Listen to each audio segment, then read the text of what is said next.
Hey all, welcome back to Homeschool, and we are with the last part of a chapter called Sustainable Management of Natural Resources. See, we have discussed about the 5 R's that we have to adopt in our daily life to save the environment, and we have also discussed about the forest and wildlife in my previous video. And today we are talking everything about the water dams and water harvesting techniques.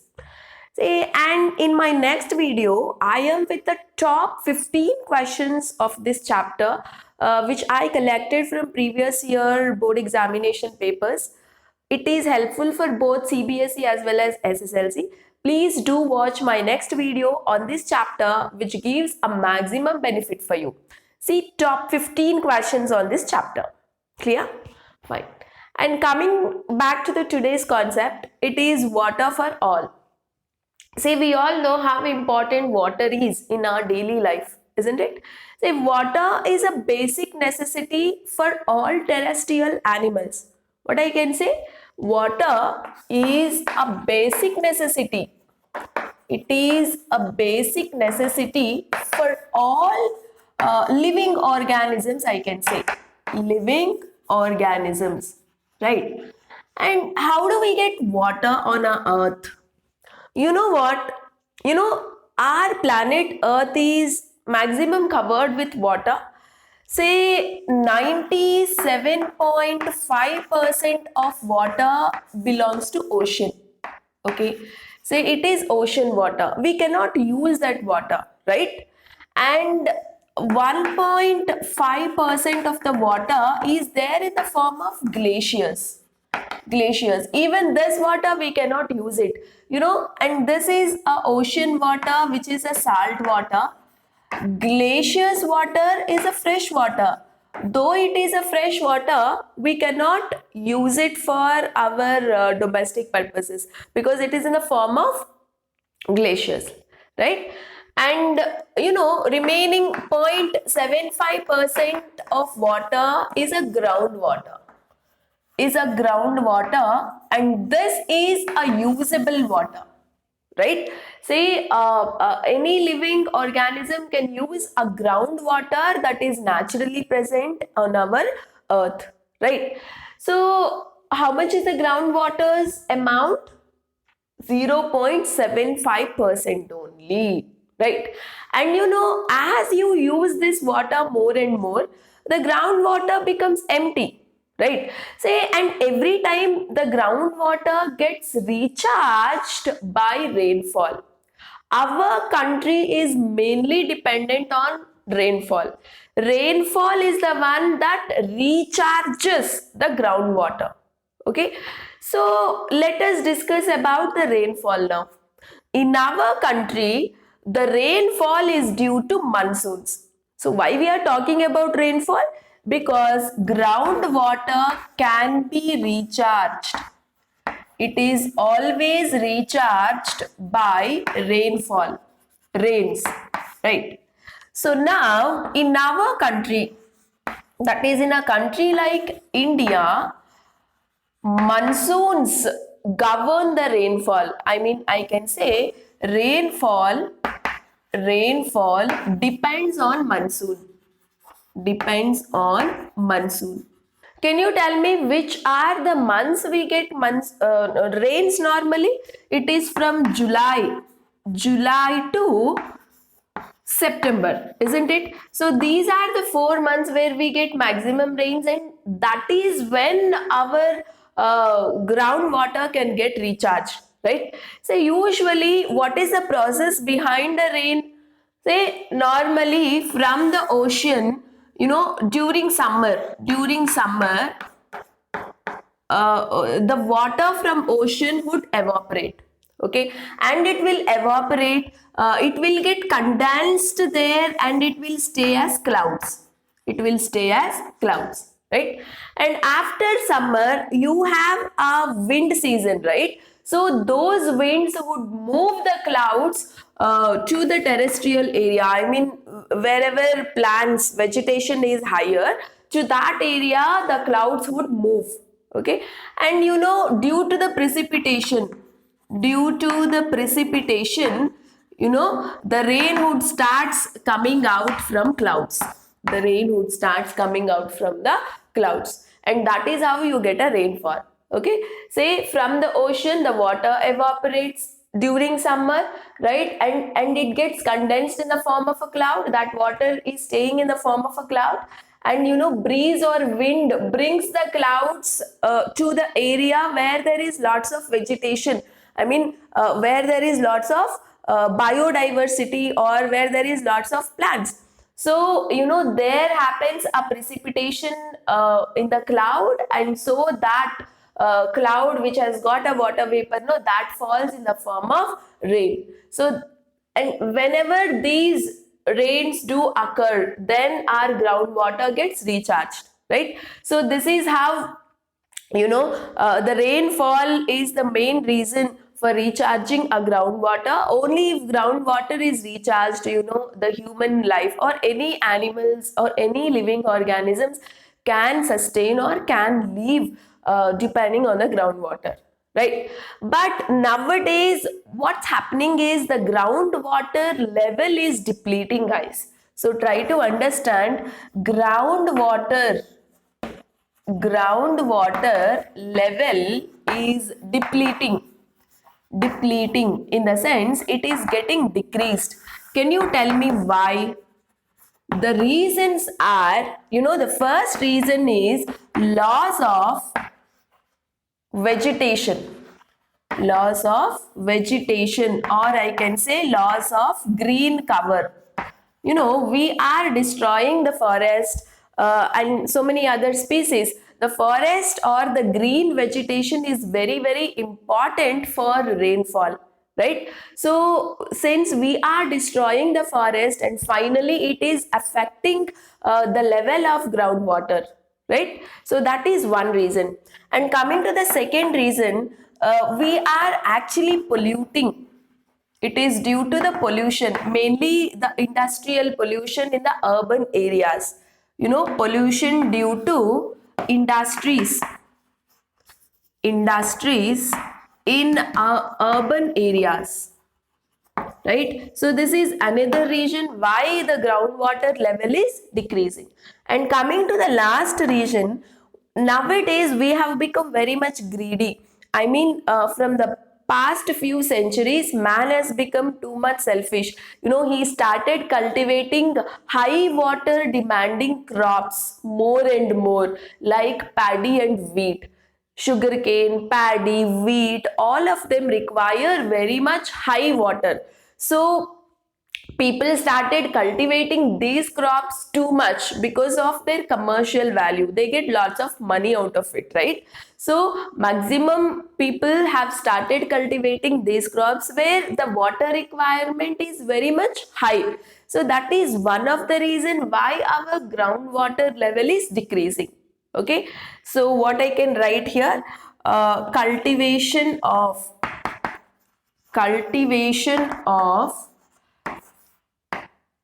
more water required crops. More water required crops.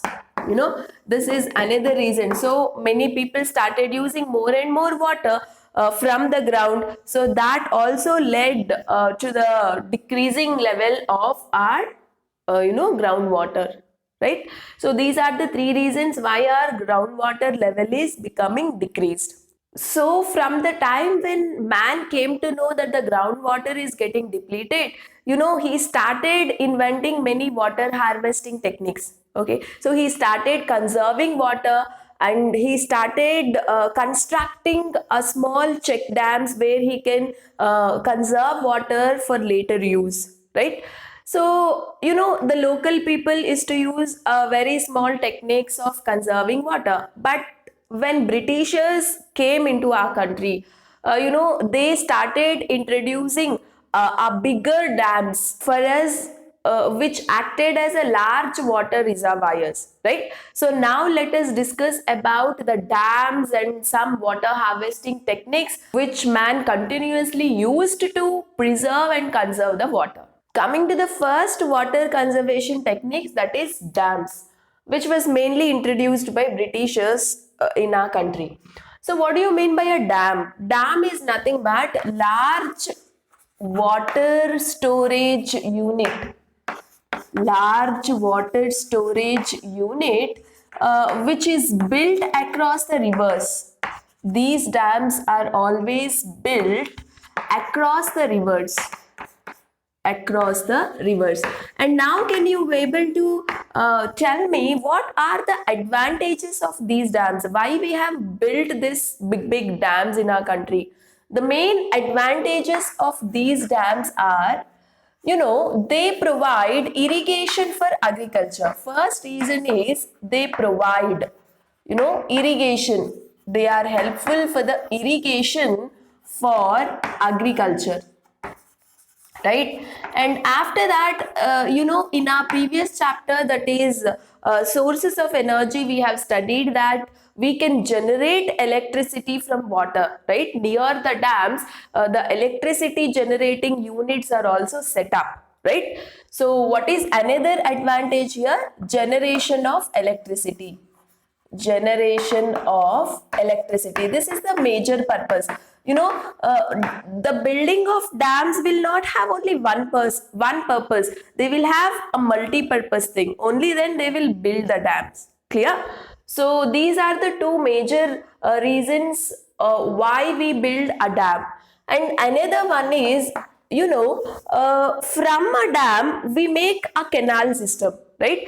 And through the canals the water gets passed, and water can get passed to a larger distances where you can cover most of the area, and that area can become green because of this water from a dam, isn't it? So that is another advantage. So what I can say, canal system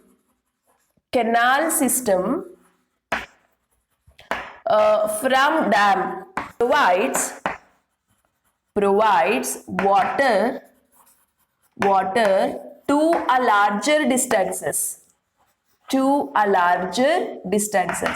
Okay, so this is another advantage of dam, so that most of the area can be under green vegetation. Yes or no? So can be under green cover, I can say. So these are the main advantages of dams, but you have lots of disadvantages also. So let us think of the disadvantages of building big dams. You know what? Building a small check dams is okay to some extent, but building a big dams, has got lots of disadvantages, and it has overcome a lot of opposition also from various parts of a country. Say for example, there is lot of opposition you will observe when Theory Dam was built. Theory Dam was built on Ganga River. Okay, built across a Ganga River, right? And one more dam, that is Sardar Sarovar Dam. So this is also a very famous very big project that is on a river Narmada.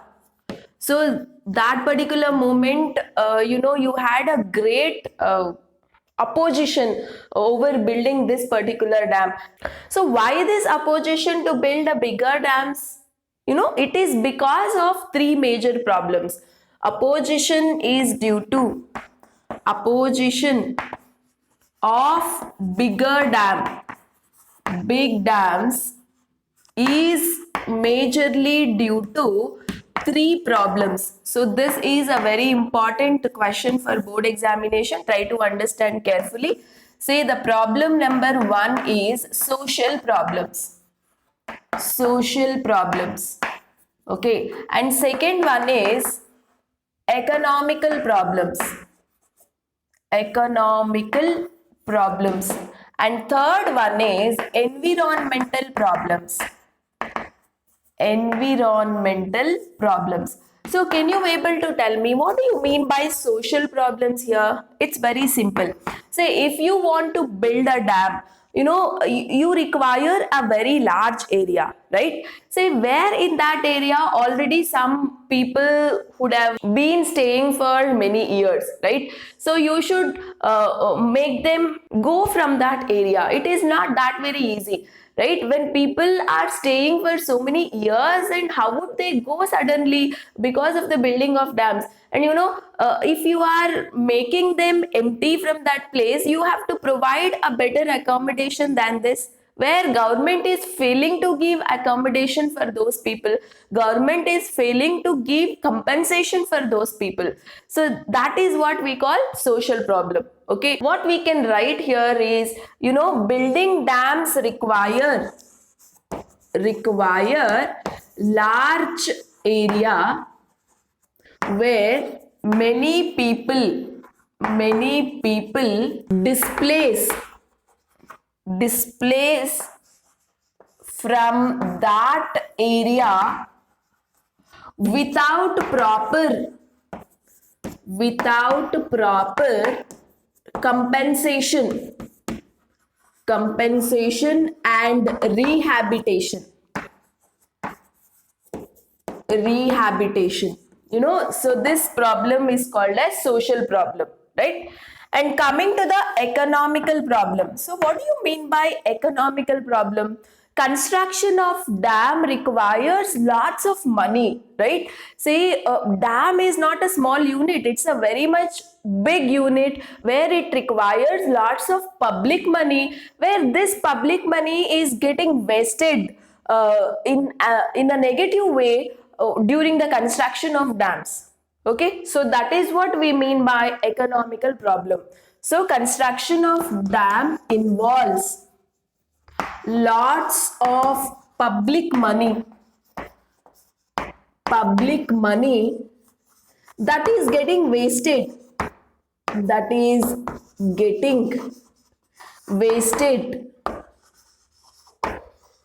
by so many other ways. Okay.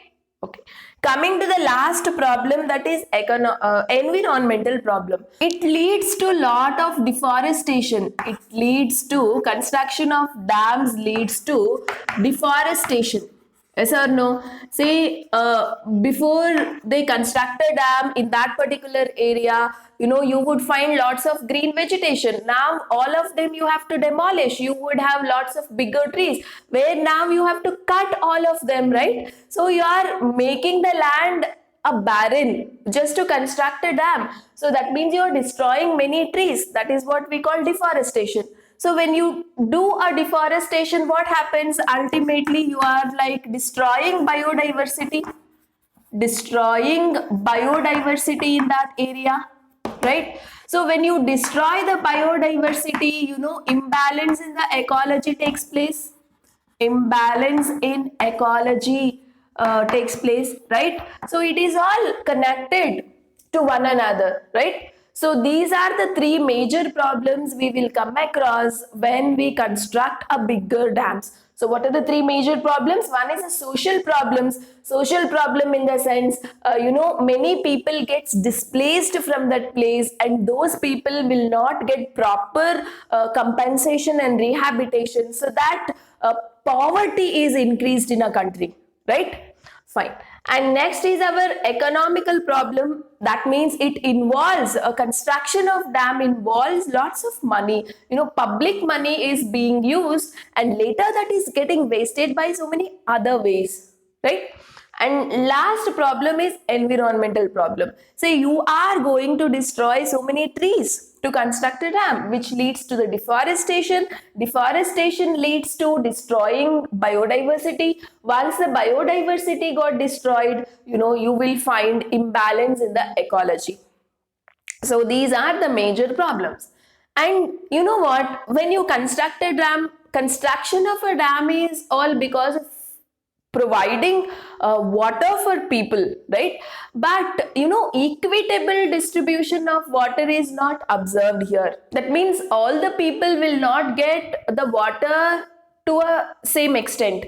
The people who are near to the dam or near to the canals will try to extract more and more water because they cultivate lots of water requiring crops, and the people who stay to a farther distances from a canal or dam will get very less amount of water, right? So that way we can say there is no equal distribution of water among the people.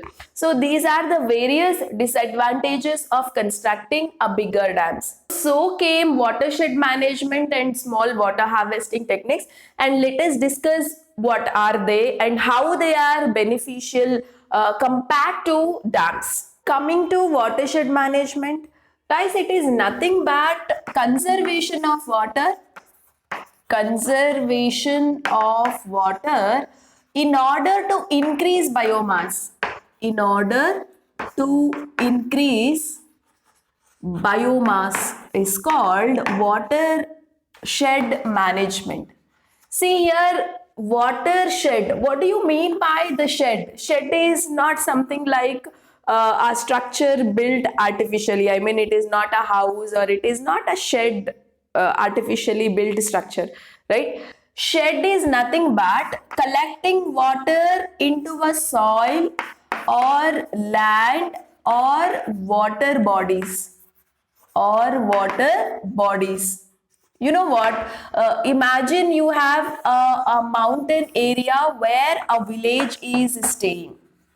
Okay, say this is a big mountain where nearby a mountain village is placed, and during the rainfall, water would fall on a mountain, right? Say and that water they will collect it by making small streams. Say this is one stream they'll make, this is another stream, and these streams are connected to one particular area. I mean, it can be a pond or it can be a lake where the water gets collected, right? So this is what we call watershed management, right? Say they are collecting water to a particular land, onto a area or to a water body. Imagine there is already a lake or river. So the water that is falling on a mountain through the stream, it is reaching to that river or lake.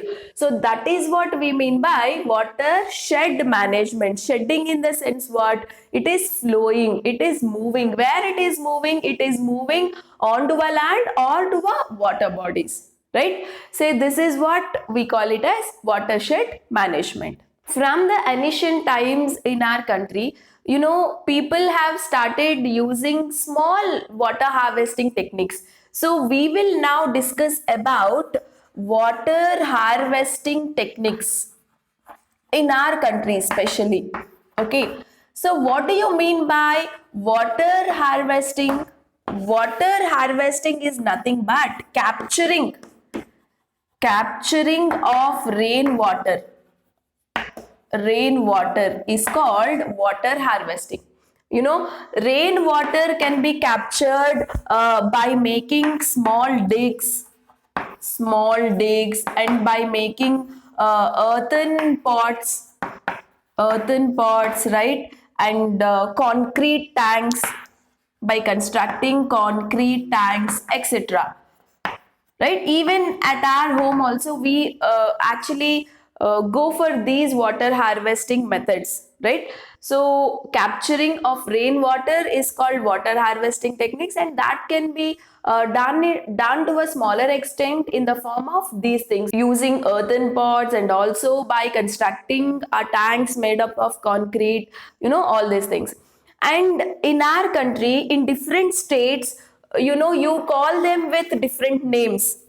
For example, Kadins and Nadis in Rajasthan, and also Bandharas and Thals in Maharashtra, These in Madhya Pradesh, Ahars and Pines in Bihar, Kuls in Himachal Pradesh, Eris in Tamil Nadu, Kattas in Karnataka. These are all various water harvesting techniques which man has used in various states of our country, right? Let me show you how kadins are normally built. Say, for example, this is the area where you have, vegetation. I mean, you have a green cover. It's like a forest, you imagine. And they will build a crescent shaped slope, crescent shaped in the sense a slopy area, where here there is a Khadeen. This is what, this area is what we call it as Khadeen. Khadeen, okay, and somewhere here you can have wells, right? So what happens is when rain falls in this particular area, that can be stored, that can be stored in this area, and some amount of a rain would go inside the ground, right? Your groundwater level also is getting increased, and that actually recharges, the groundwater actually recharges well also, right? Understood the unit? Say wherever the forest is there, the rains would fall more, or wherever you get more kind of floods, in that area they will construct a slopy region, a crescent shaped region, which is called as Khadeen. There the rainwater gets stored, and the rainwater would go deep down into the ground, and the groundwater level also increases. And somewhere here when you dig a well, you would find the water staying there, and the wells also gets recharged every time when the water is stored in this particular crescent shaped area, right? So this is what we call Khadeens. Clear, everybody? Say that is how different harvesting techniques are used in different states. So this is all about our water harvesting techniques. And now let us try to understand the difference between the construction of dams and the construction of these water harvesting techniques. Dam is also to store water, and these techniques are also to store water only. But what is the major difference between them? Which is more better? I think the smaller water harvesting techniques is much better than the dam, right? And dam is like a storing unit. It will store the water on a surface, right? And from the dams or from the rivers or canals, you can observe the water getting evaporated, or you can observe the water getting polluted due to the pollutions, lots of pollutions. But if you do such water harvesting techniques, you can observe here, see the water that you stored in this slopy area, gradually it is going, you will make seepages here. Through the seepages, the water is going into the ground, where the groundwater is much safer than the surface water, isn't it? Surface water gets polluted, but groundwater doesn't get polluted, right? So these harvesting techniques help us to improve the groundwater level, guys. This is major difference between the dam and small harvesting techniques. Clear? Now let us understand the importance of groundwater. Groundwater. This is again a very, very important question that can be asked in the board examination. See, the very first point I would like to mention is this water does not evaporate. Does not evaporate, isn't it? Say the surface water, the water from the river, lakes, dams, they are exposed to the sun, and they would get evaporate gradually, slowly. But the groundwater doesn't evaporate. Second thing is, provides moisture for vegetation. Provides moisture for vegetation. Yes or no? Say constant maintenance of moisture in the soil is observed, where that is much beneficial for the plants and trees. That is very much essential for the vegetation, isn't it? That is our second point. Coming to the third point, doesn't provide, does not provide breeding ground, breeding grounds for mosquitoes. What do you mean by breeding grounds for mosquitoes? Wherever water is stagnant, mosquitoes would develop in that particular stagnant water, right? But groundwater is much safer. It is not open, right? So that, there is less chance of mosquitoes entering into a groundwater. That is one reason. And the next one is protected from the contamination. protected from the contamination. Yes or no? So, there is less chance of polluting the groundwater because the pollution all takes place majorly in the atmosphere. I mean, the surface water gets polluted more than the groundwater. So, groundwater remains in a pure state compared to a surface water. So, these are the major advantages and importance of groundwater. So, that's the reason rather than the construction of dams, it is always better to go for smaller water harvesting techniques which can improve the level of our groundwater, right? So this is all about water for all, where we have discussed the importance of groundwater and how is the groundwater getting depleted, spoke about the dams advantages and disadvantages, watershed management as well as water harvesting techniques. So with this, I complete my video, and do watch my next video which includes the top 15 questions from this chapter which has been asked in the previous year board examinations. So do subscribe our channel to learn the concepts in a easiest way and in a detailed way. Thank you so much.